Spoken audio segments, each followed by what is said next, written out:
এই যে আমাদের প্রতিষ্ঠা 47 বছরের কোনো দিনও কোনো কিছু তিনি আপোষ করেন নাই কোনো অন্যায়ের বিরুদ্ধে। তার আপোষহীন যে নীতি, এই স্বৈরাচারের বিরুদ্ধে আন্দোলনে যে তিনি আপোষহীন ভূমিকা রেখেছিলেন, সেই নীতি কিন্তু বহির্বিশ্ব অনেকেই অনুসরণ করে, অনুসরণ এবং অনুকরণ করেন। সেই নীতি যার হাত ধরে আমাদের জাতীয়তাবাদী মহিলা দলে আমরা এসেছি, আমাদের দেশ নেত্রী বেগম খালেদা জিয়াকে শ্রদ্ধার সাথে স্মরণ করছি। জাতীয়তাবাদী দলের ভারপ্রাপ্ত চেয়ারম্যান, যিনি নারীদেরকে বলেন আপনারা শুধু নারী নন, আপনারা ঘরের আলো, আপনারা সমাজের আলো, আপনারা দেশের আলো। যার বলিষ্ঠ নেতৃত্বে আমরা এখন রাজনীতি করছি, ভবিষ্যতে রাজনীতি করবো ইনশাআল্লাহ, আমাদের ভারপ্রাপ্ত চেয়ারম্যান জনাব তারেক রহমানকে আমি শ্রদ্ধার সাথে স্মরণ করছি। বাংলাদেশের প্রথম জাতীয়তাবাদী মহিলা দলের প্রতিষ্ঠাকালীন সভাপতি ডক্টর আমেনা রহমানকে, প্রতিষ্ঠাকালীন সাধারণ সম্পাদক বেগম সারোয়ারি রহমানকে, এরপরে আছেন আমাদের খুরশিদ জাহান হক চকেট আপা, আমাদের রাবেয়া শিলা জাপা, এবং এই বিগত 47 বছরে যে সমস্ত নারী নেতৃত্ব দিয়েছেন আমাদের জাতীয়তাবাদী মহিলা দলে, স্ব জায়গা থেকে এই নারী নেতৃত্বকে আলোকিত করেছেন, তাদের সকলকে আজকে শ্রদ্ধার সাথে স্মরণ করছি। প্রিয় বোনেরা, আমরা সবসময় যুদ্ধ করি, আমরা বলি যে আমরা রাজপথে আছি, আমরা পুরুষের পাশাপাশি কিন্তু পুরুষের হাতকেই শক্তিশালী করি, কিন্তু পুরুষদের কাছে আমরা সবসময় অবহেলিত। কিন্তু আমাদের শহীদ রাষ্ট্রপতি জিয়াউর রহমান নারীদেরকে কিন্তু এনেছিলেন এই বিভিন্ন জায়গায় ছড়িয়ে দিতে। এই যে আজকে উন্নয়নের যে চাবিকাঠি গার্মেন্টস শিল্প, সেখানে কিন্তু নারীর অবদান। তিনি রাজনৈতিক, প্রশাসনিক, পারিবারিক প্রত্যেকটি সেক্টরে নারীদেরকে মূল্যায়ন করেছিলেন। তিনি তার 19 দফার 11তম দফায় বলেছিলেন নারীদের কথা। আর আমাদের দেশনেত্রী বেগম খালেদা জিয়া ভিশন 2030-কে বলেছিলেন নারীদের কথা।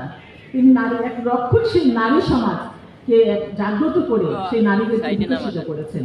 আর আমাদের এখন ভারপ্রাপ্ত চেয়ারম্যান তারেক রহমান 31 দফার 24তম দফায় বলেছেন নারীদের কথা। তো নারীদেরকে নিয়ে এই যে আমাদের জিয়া পরিবার সবাই কিন্তু কাজ করছেন। আমরা কতটুকু দিতে পেরেছি জানি না, কিন্তু আমরা কিন্তু আক্রান্তভাবে চেষ্টা করছি। আমরা বলছি সেদিন শুধু নয় যেদিন ধরনের পুরুষের পাশে গাহিবে নারীদের জয়। তো জয় তো এখন হয়েছে, এই যে 24-এ এসে কিন্তু শুধু বাংলাদেশ নয়, সারা বিশ্ব জানতে পারছে যে নারীরা আমরা কি করেছি। এই জুলাই বিপ্লবে নারীরা কি করেছে আমরা দেখেছি না? প্রত্যেকটা নারী তার সন্তানকে আগলে রাখার জন্য রাস্তায় বেরিয়েছে, পানি খাইয়েছে, মামলা হামলার শিকার হয়েছে, আর তারপরে তো বিপ্লব এসেছে, তারপরে তো আমাদের বিজয় অর্জিত হয়েছে। কিন্তু পুরোপুরি গণতন্ত্র কিন্তু আমরা এখনো পাইনি। তো আমাদের সেই গণতন্ত্র পুনরুদ্ধারের জন্য আমাদের নারীদের এক হতে হবে, এক হয়ে কাজ করতে হবে। আমরা এই যে প্রত্যেকটা নারী আজকে আমরা মামলা হামলার শিকার, আমার নামে 17টা মামলা, 16 বছরের জেল ছিল আমার অনেক মামলা হামলার শিকার হয়েছে, আমার পরিবার হয়েছে, আমার স্বামী, আমার দেবর, আমার পরিবারের অনেক সদস্য। এই যে আমার সামনে যতগুলো নারীরা বসে আছেন, মঞ্চে বসে আছেন, প্রত্যেকটা নারী, আমি মনে করি এখানকার 99% নারী মামলা হামলার শিকার। এমন কোনো নারী নাই যে জেলে যায় নাই, মামলা হামলার শিকার হয় নাই, কিন্তু রাজপথ ছাড়ে মেয়েরা দেশের প্রয়োজনে, দলের প্রয়োজনে কিন্তু রাজপথকে আগলে রেখেছিল এবং ভবিষ্যতে রাখবে। তো এখন আমাদের যে বোনেরা, আমরা বলি যে আমরা যখন নারীরা আমরা প্রস্তুতি তো হতে চাই, আমরা বলতে চাই সে যুগ হয়েছে বাসি, যে যুগে পুরুষ দাস ছিল না, তো নারীরা ছিল দাসী। সেই দাসত্বের শৃঙ্খল থেকে আমাদের মুক্ত করেছেন আমাদের দেশনেত্রী বেগম খালেদা জিয়া। এখন আমাদের এই দাসত্বের থেকে নারীদেরকে এগিয়ে নিয়ে যাওয়ার জন্য চেষ্টা করে যাচ্ছেন আমাদের ভারপ্রাপ্ত চেয়ারম্যান তারেক রহমান।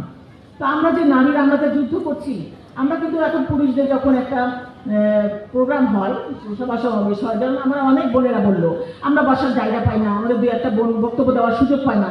কিন্তু মহিলা দলে একটা প্রোগ্রাম করেন, যেহেতু আপনাদের সালাউদ্দিন ভাই আছেন, আমি বলছি আপনাকে কখনো পাইনি, আমাদের অন্যান্য নেতাদের বলেছি এই জিনিসগুলো একটু মাথায় রেখে আমাদের জন্য কাজ করলে আমরা খুশি হব। নারীদের জন্য বলার কেউ নাই, আমরা নারীরাই একাকে যুদ্ধ করি, একাকে মারামারি করি, একাকে মিটমাট করি।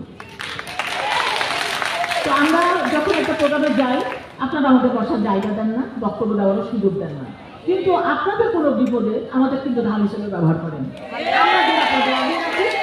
আমরা আসলটা বেরিয়ে দিই, আমরা আপনাদেরই আগে রাখি, কিন্তু আপনারা আমাদের সামনে এসে ঢাল হয়ে দাঁড়ান না। কিন্তু এখন আমরা বলবো যে আমরা তো আপনাদের কাছে কিছু আশা করি না কখনো, আমরা দেশের জন্য আশা করি, দেশের মঙ্গল কিসে হবে।